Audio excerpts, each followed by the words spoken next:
என்னோட வயது எவ்வளவு இருக்குன்னு நினைக்கிறீங்க? நீ சொல்லுமா. இது தப்பா ரேட்டு சொல்லுங்க, பரவாயில்ல. ₹2 பயன்பட போறேன். 60. நான் வந்து இப்ப ரன்னிங் 80மா. சூப்பர். ஆனா இன்று வரை சொக்கலிங்க ஒரு மாத்திரை சாப்பிட்டதில்லை சார். Super sir. சரி, ஒரு கேள்வி.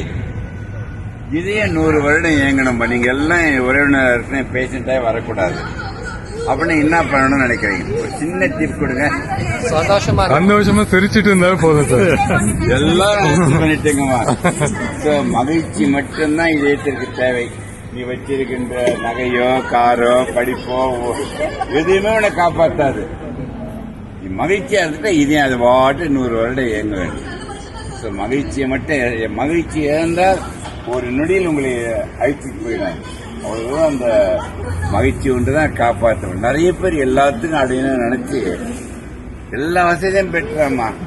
மகிழ்ச்சி இழக்குமே இழந்துறான். 25, 28, 30 ஆண்கள் பெண்கள் இருக்கிறாங்க. அது என்னன்னா மகிழ்ச்சி எதில் வரும் தெரியுமா?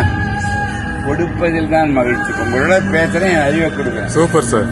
ஒருத்தர் நம்ம இருக்கிறது கொடுக்க முடியும். அது என்ன இருக்கலாம்னா பணமா இருக்கலாம், உழைப்பா இருக்கலாம், நேரமா இருக்கலாம், படி எதுவாக இருந்தால் கொடுக்குற இடத்துல வாங்குற இடத்துல இருந்தா மகிழ்ச்சி போயிடும்.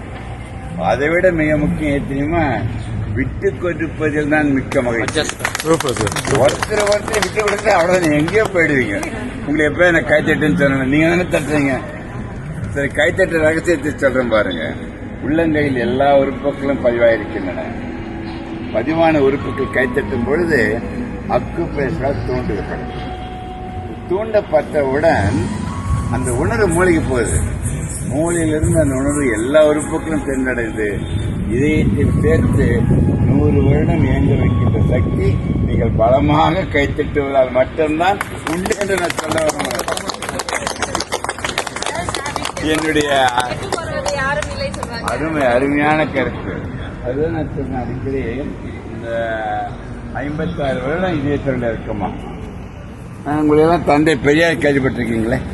காமராஜ், அண்ணா, எம்ஜிஆர், கருணாநிதி, ஸ்டாலின், இவங்களுக்கு எல்லாருக்கும் சொக்கலிங்க டாக்டரா இருந்தோம்மா. Super sir.